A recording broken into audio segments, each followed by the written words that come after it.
பொதுமக்களுக்கு இன்னும் எத்தனையோ பிரச்சனைகள் இருக்கிறது, எவ்வளோ விஷயங்கள் வந்து சரியாக வேண்டிய தேவை இருக்கிறது. அதெல்லாம் வந்து ஒரு தகவல் தொடர்பு அமைச்சராக இருக்கிறவர் தகவலை சொல்லி, உதாரணத்துக்கு நெட்வொர்க் பிரச்சனையை வந்து இல்லாமல் வந்து ஆக்குகின்றோம், அல்லது செல்போன் கட்டணங்களை வந்து குறைக்கின்றோம், மின் கட்டணத்தை வந்து நாங்கள் குறைக்கின்றோம். இப்படி மக்களுக்கு இருக்கின்ற அந்த பிரச்சனையை வந்து கருத்தில் வைத்து அவங்களுக்கு ஏதாவது வந்து தகவலை சொல்லணும்ல, அது இல்லாம எத்தனையோ தேவைகள் இருக்கிறது. அதெல்லாம் பத்தி பேசாம நான் வந்து கார்ல போகும்போது ஏசி பயன்படுத்துறதுல, அதனால என்னப்பா நீங்க எல்லாருமே சட்டப்பையில வெங்காயத்தை வச்சுக்கோங்க. செய்தியும் சிந்தனையும் என்கின்ற இந்த நிகழ்ச்சியில பல்வேறு செய்திகளை நாம் பார்த்து வருகின்றோம்.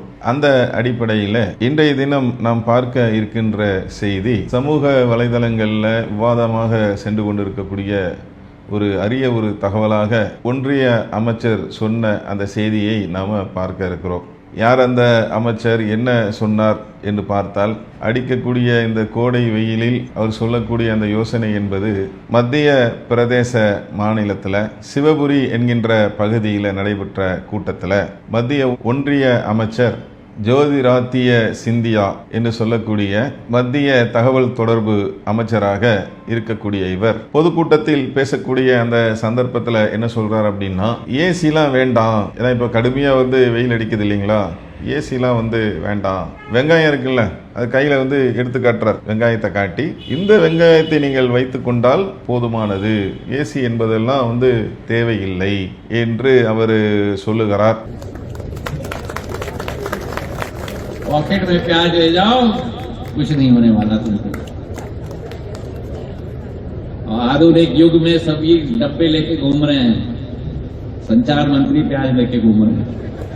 அப்போ இது பார்த்தீங்க அப்படின்னா, இவர் ஒன்றிய அமைச்சராக இருக்கிறாரு, பாஜகவை சார்ந்தவராக இருக்கிறாரு.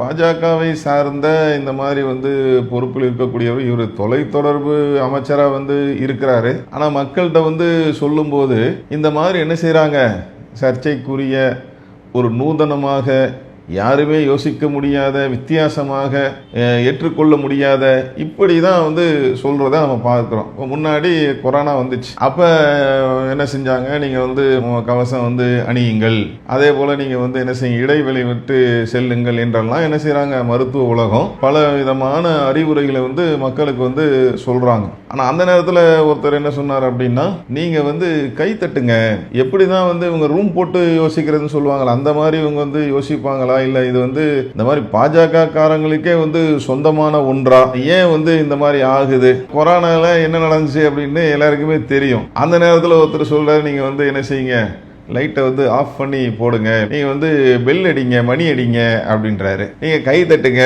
அப்படின்றாரு. இதெல்லாம் வந்து பாருங்க, நாட்டு மக்களுக்கு சொல்லக்கூடிய செய்தியை பாருங்கள். இந்த நாட்டு மக்களுக்கு எத்தனையோ விஷயங்கள், எவ்வளோ தேவைகள் இருக்கிறது, எத்தனையோ தீர்க்கப்பட வேண்டிய பிரச்சனைகள் இருக்கிறது, அதையெல்லாம் பற்றி பேசாமல், அதையெல்லாம் பற்றி யோசிக்காமல் இந்த மாதிரி முக்கிய பொறுப்பில் வகிக்கக்கூடியவர்கள் இவங்க வந்து கேலியும் கிண்டலுமாக மக்கள் எல்லாம் வந்து நகைக்கக்கூடிய வகையில் இவங்களுடைய கருத்துக்கள் வந்து இருந்து கொண்டு இருக்கிறது. இன்னொருத்தர் என்ன சொல்கிறாங்கன்னா, நீங்கள் வந்து கோமியம் குடிங்க, அது கேன்சரையே சரியாக்கிடும். இப்போ இவங்க அளவில் இவங்க நம்புகிறாங்கன்னு வைங்களேன். அவர் கூட சொல்கிறாப்புல, நான் வந்து காரில் போகும்போது ஏசியை நான் பயன்படுத்துவதில்லை, நான் வந்து எங்கள் வீட்டில் இருக்கும்போதும் நான் என்ன செய்யறதில்ல, ஏசியை பயன்படுத்தவில்லை. அது அவர் கருத்து. சரிப்பா, நீங்கள் ஏசியை பயன்படுத்தலை, நீங்கள் சட்டப்பையில் வெங்காயத்தை வச்சுக்கிறீங்க அப்படின்னா அது ஓகே. உலகத்துக்கு சொல்லும்போது, மக்களுக்கு சொல்லும்போது சாத்தியமானு பார்க்கணும்ல. அவங்களுடைய கருத்து, அவங்க வந்து அதை நம்புகிறாங்க. நாங்கள் மாட்டு கோமியத்தை குடித்தா கேன்சர் சரியாது, அது ஏன் நம்பிக்கை, நான் அதனால் குடிப்பேன்னா அது அவங்களை சார்ந்தது. மக்களிடத்தில் வந்து சொல்லும்போது ஒரு முக்கியமான வந்து பொறுப்பில் இருக்கக்கூடியவர்கள், மக்களால் கவனிக்கப்படக்கூடியவர்கள், அவங்களுடைய கருத்தை வந்து மக்கள் வந்து செவியேற்று என்ன சொல்றாங்க என்று கவனிக்கக்கூடிய இடத்தில் இருக்கக்கூடியவர் அவங்க சொல்றாங்க. இது போன்ற தகவல்களை அவங்க சொல்றதை பார்க்குறோம். அப்போ இதில் பல்வேறு கேள்வி வந்து மக்கள் வந்து எழுப்புகின்றார்கள். வெங்காயத்தால் சரியாயிடும் அப்படின்னு சொன்னால் இவர் அதைத்தானே சொல்றாரு, நான் ஏசியை பயன்படுத்துறது இல்லை. கேள்விகள் வந்து கடுமையான கேள்விகள், அதாவது வந்து ஏவுகணை போன்ற கேள்விகள் வந்து பாய்ந்து கொண்டு இருக்கிறது. அப்போ வந்து ஏசி சம்பந்தமான அந்த இதெல்லாம் எதுக்கு? இன்னும் சில பேர் பார்த்தீங்கன்னா வந்து பாராளுமன்றத்தில் வந்து நீங்கள் ஏசியை வந்து ஏன் பயன்படுத்தணும், அது தேவையில்லை தானே, நீங்கள் அங்கே வந்து வெங்காய மூட்டையை வந்து வாங்கி நல்லா அடுக்குனீங்க அப்படின்னா இவர் கருத்து அதானே, வெங்காயம் தானே இல்லைன்றாரு, அது ஏசி தேவையில்லைன்றாருல, நீ வெங்காயத்தை வாங்கி அடுக்குனீங்க அப்படின்னா வெங்காய மூட்டையை அது வந்து சரியா போயிடுமே என்று வந்து என்ன செய்யறாங்க, கரண்ட் பில்லாவது மிச்சமாகுமே. அப்போ ஒட்டுமொத்தமாக இவங்களுடைய இந்த சிந்தனை, அவங்க நம்பக்கூடிய ஒரு விஷயம், அவங்களுக்கு எது சரியாக தோன்றுகிறதோ அதை மக்கள்கிட்ட வந்து அதை எடுத்து சொல்லி அதை பிரதிபலிச்சு மக்கள்கிட்ட வந்து கொண்டாந்து சேர்ப்பதற்கு என்ன செய்யறாங்க, உங்களுக்கு வெகுஜன மக்கள் வந்து இந்த கருத்தெல்லாம் வந்து சொல்லும் போது கேலியும் கிண்டலுமாக என்ன செய்யறாங்க. ஏன்னா இது ஏற்கத்தக்க கருத்து இல்லைங்க. வெங்காயம் போதுன்னு சொல்லி ஒரு பொதுக்கூட்டத்தில் அது வந்து இந்த மாதிரி முக்கியமான ஒரு பதவி வகிக்கக்கூடிய ஒருத்தர் வந்து தொலைத்தொடர்பு ஒன்றிய அமைச்சராக இருக்கக்கூடியவர் சொல்லும் போது அப்ப இதுல நிறைய கேள்விகள் வந்து எழுகிறது. இவங்க வந்து யோசிக்கிறாங்களா, இல்ல வந்து யோசனை திறன் வந்து குறைந்து விட்டதா, மக்கள்கிட்ட என்ன சொல்றேன்னு அவங்களுக்கு வந்து தெரிகிறதா, ஏன் வந்து இந்த மாதிரி பண்றாங்க, இதனால வந்து சரியாயிடுமா, இப்ப வந்து இல்லைன்னா வந்து அதை சார்ந்த நிபுணர்கள் சொல்லணும். இப்ப நம்ம முன்னாடி என்ன கேள்வி எழுப்பணும் அப்படின்னா, கொரோனாவுக்கு கை தட்டினா சரியாயிடும், லைட் ஆஃப் பண்ணா சரியாயிடும் சொன்னாங்கல்ல, மருத்துவ உலகம் சொல்லட்டும், மருத்துவ உலகம் அது சொல்லணும். அவங்க வந்து இது ஈஸியான ட்ரீட்மெண்ட் ஆச்சு. அந்த காலகட்டத்தில் எத்தனை மருத்துவர்கள், எத்தனை செவிலியர்கள் எவ்வளவு கஷ்டப்பட்டாங்க. ஒட்டுமொத்த நிர்வாகமும் அரசாங்க கட்டமைப்பும் அதை வந்து எதிர்கொள்வதற்கு எவ்வளவு சிரமப்பட்டாங்க. இது ஈஸியான வழியாச்சுங்க. கை தட்டினா கொரோனா போயிடுதா, லைட் ஆஃப் பண்ணா கொரோனா சரியாயிடுதா, ஈஸியான வழியாச்சா. இந்த ரூட்டை எல்லாரும் அழகா ஃபாலோ பண்ணுவாங்க, ஏன் அவ்வளவு ரிஸ்க் எடுக்கணும்? அது மாதிரி தான் இதுவும். வெங்காயம் வந்து வச்சா போதுமா, எல்லாம் சரியாயிடுமா, ஏசிலாம் வந்து வேண்டாமா சொல்லுங்க, மத்திய அரசாங்கம் தானே சொல்லுங்க. அப்போ ஏசி தயாரிக்கிற அந்த கம்பெனிலாம் இருக்கிறாங்கல்ல, அவங்களுக்கு சொல்லுங்க, இப்போ ஏசியெல்லாம் இனி என்ன செய்யாதீங்க, நீங்கள் உற்பத்தி செய்ய வேண்டாம் சொல்லுங்க. அதே மாதிரி வந்து வெங்காயத்தை என்ன செய்யுங்க, விலை குறைச்சி கொடுங்க மக்களுக்கு. இவங்க கருத்து பிரகாரம் சொல்றேன். எல்லாரும் வந்து நீங்க வந்து என்ன செய்யுங்க, வெங்காயத்தை வந்து வச்சுக்கங்க அப்படின்னு சொல்லி சொல்லுங்க.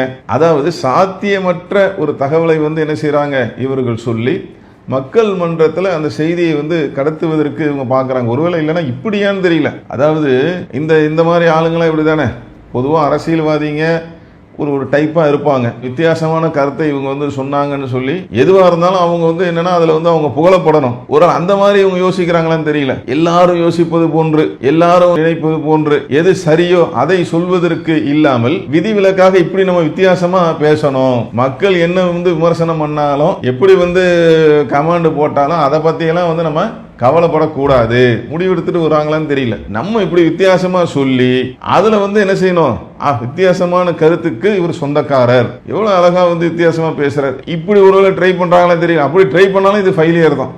ஏன் மக்கள்லாம் அப்படியே சொல்றாங்க பாத்தீங்க அப்படின்னா, வேலையை செய்யாதா இவங்களுக்கு, இப்படிதான் வந்து இருப்பாங்களா, எல்லாரும் என்ன மொத்தமா ஒரே இடத்துல வந்து இருக்கிறாங்களா, யோசிக்கிற தன்மையை வந்து இருக்காதா என்று வந்து பல்வேறு கேள்விகள் வந்து எழுகிறது. அப்ப நம்ம சொல்வது அதுதான், பேசும்போது கவனமா பேசுங்க, எது சாத்தியமோ அதை சொல்லுங்க. உங்க நம்பிக்கை அப்படின்னா உங்களோட அதை வந்து வச்சுக்கங்க. மக்கள் மன்றத்துல வரும்போது மக்கள்லாம் எதை ஏற்றுக்கொண்டார்களோ, அறிவியல் என்ன சொல்லுகிறதோ, மருத்துவம் என்ன சொல்லுகிறதோ, எது யதார்த்தமோ அதைத்தானே வந்து சொல்லணும். அப்ப அதற்கு மாற்றமாக சொல்லக்கூடிய நிலையை இவர்கள் வந்து என்ன செய்யணும், தவிர்க்க வேண்டும். அது இல்லாமங்க இன்னைக்கு நாட்டில் வந்து எவ்வளோ பிரச்சனைகள் இருக்கிறது. ஒரு பொதுக்கூட்டத்தில் மக்களுக்கு தகவலை சொல்றாரு, பொதுமக்களுக்கு இன்னும் எத்தனையோ பிரச்சனைகள் இருக்கிறது, எவ்வளோ விஷயங்கள் வந்து சரியாக வேண்டிய தேவை இருக்கிறது. அதெல்லாம் வந்து ஒரு தகவல் தொடர்பு அமைச்சராக இருக்கிறவர் தகவலை சொல்லி இதையெல்லாம் வந்து நாங்கள் என்ன செய்யறோம், உதாரணத்துக்கு நெட்வொர்க் பிரச்சனையை வந்து இல்லாமல் வந்து ஆக்குகின்றோம், அல்லது செல்போன் கட்டணங்களை வந்து குறைக்கின்றோம். இன்னைக்கு வந்து அதுல தானங்க இல்ல வந்து நாங்கள் முடிவெடுத்து இருக்கிறோம், மின் கட்டணத்தை வந்து நாங்கள் குறைக்கின்றோம். இப்படி மக்களுக்கு இருக்கின்ற அந்த பிரச்சனையை வந்து கருத்தில் வைத்து அவங்களுக்கு ஏதாவது வந்து தகவலை சொல்லணும்ல, அது இல்லாம எத்தனையோ தேவைகள் இருக்கிறது, அதெல்லாம் பத்தி பேசாம நான் வந்து கார்ல போகும்போது ஏசி பயன்படுத்துறதுல அதனால என்னப்பா, நீங்க எல்லாருமே சட்டப்பையில வெங்காயத்தை வச்சுக்கோங்க. இன்னும் பல பேர் கேட்கறாங்க, சட்டைனா வந்து பொதுவாக தமிழில் சொல்லுவாங்க கால் சட்டை, மேல் சட்டை, கீழ் சட்டை அப்படிலாம் சொல்லுவாங்கல்ல. அப்போ எந்த சட்டையில் வைக்கணும் அப்படின்லாம் வந்து கேட்குறாங்க. இது போன்ற கேள்விகள் எழுப்பக்கூடிய மக்களும் வந்து இருக்கத்தான் செய்கின்றார்கள். அப்போ இவங்க மக்களை சந்திக்கக்கூடிய அந்த சந்தர்ப்பத்தில் இந்த மாதிரி பொதுக்கூட்டங்களில் தெளிவாக வந்து என்ன செய்யணும், பேச வேண்டும். இப்படி வந்து இஷ்டத்துக்கு தன்னுடைய மனம் போன போக்கில் கொஞ்சம் கூட ஒரு சிந்தனை அற்றவர்களாக இது மாதிரி பேசுவது என்ன செய்யணும், இவர்கள் தவிர்த்து கொள்ள வேண்டும். அதில் மிக கவனமாக என்ன சொன்னாலும் மக்கள் ஏற்றுக்குவாங்கன்னு ஒரு நம்பிக்கை உங்களுக்கு இருக்கான்னு தெரியலங்க. என்னதான் போய் வந்து நம்ம மக்கள் மன்றத்தில் சொன்னாலும் எப்படி இவ்வளவு தைரியமா பேசுறாங்கன்னு தெரிய மாட்டேங்குது. எப்படி வந்து இவங்க இந்த அளவுக்கு வந்து தைரியமாக மக்கள் மன்றத்தில் நின்று இந்த மாதிரி கருத்தெல்லாம் எப்படி சொல்றாங்கன்னு நமக்கு ஒன்றும் புரிய மாட்டேங்குது. அப்போ எதை சொன்னாலும் வந்து மக்கள் வந்து ஏற்றுக்கொள்வார்கள், மக்கள் அது சம்பந்தமா வந்து யோசிக்க மாட்டார்கள். அப்படி நினைத்தால் அது தவறு. அந்த கணக்கு வந்து முற்றிலும் தவறானது. அப்போ இவங்க தங்களுடைய நிலையை மாற்றிக்கொள்ள வேண்டும். எது பொதுமக்களுக்கு தேவையானதாக இருக்கிறதோ, அவர்களுடைய பிரச்சனையாக இருக்கிறதோ, அது சம்பந்தமாக இவர்கள் யோசிக்க வேண்டும். இப்படி தேவையற்ற சிந்தனைகளை இவர்களை சிந்திப்பதை தவிர்த்துவிட்டு தேவையான பொதுமக்களுடைய பிரச்சனைகளை குறித்து சிந்தித்து அதற்கான முடிவுகளை இவங்க என்ன செய்யணும், இந்த மாதிரி மக்களை சந்திக்கக்கூடிய சந்தர்ப்பங்கள்ல இவங்க அவங்களுக்கான அந்த பிரச்சனைக்குரிய அந்த வழிகளை, அந்த முடிவுகளை இவங்க சொல்லணும். அதுதான் பொதுமக்கள் எதிர்பார்க்கின்றார்கள். ஆகவே இவங்க என்ன சொன்னாலும் பொதுமக்கள் நம்பி விடுவார்கள் என்கின்ற அந்த மனப்பான்மையில் இது போன்ற கருத்துக்களை சொல்ல வேண்டாம். இது முற்றிலும் ஒரு நகைப்புக்கு உண்டான ஒரு தகவலாகத்தான் இருக்கின்றது. அதே போன்று இவர்கள் எதை சொன்னாலும் பொதுமக்களாக இருக்கக்கூடிய நாம இதில் மிகுந்த கவனத்தோடு, ஏன்னா இப்படி தானே வராங்க. இன்னும் கொஞ்ச நாள் போச்சு அப்படின்னா, ஏன்னா ஒரு பக்கத்துல இவங்க அறிவியல் சார்ந்து இதெல்லாம் யோசிக்கிறாங்களான்னு தெரியல. இன்னும் கொஞ்ச நாள்ல நாட்டை எங்க கொண்டு போய் விட போறாங்கன்னு தெரியல. இப்படியும் மக்கள் மன்றத்தில் கேள்வி எழுகிறது. அப்ப பொதுமக்களாக இருக்கக்கூடிய நாம விழிப்புணர்வோடு இருக்க வேண்டும் என சொல்லி இந்த நிகழ்ச்சியை நிறைவு செய்கிறோம். அஸ்ஸலாமு அலைக்கும் வரஹ்மத்துல்லாஹி வபரகாத்துஹு. அல்லாஹு அக்பர், அல்லாஹ்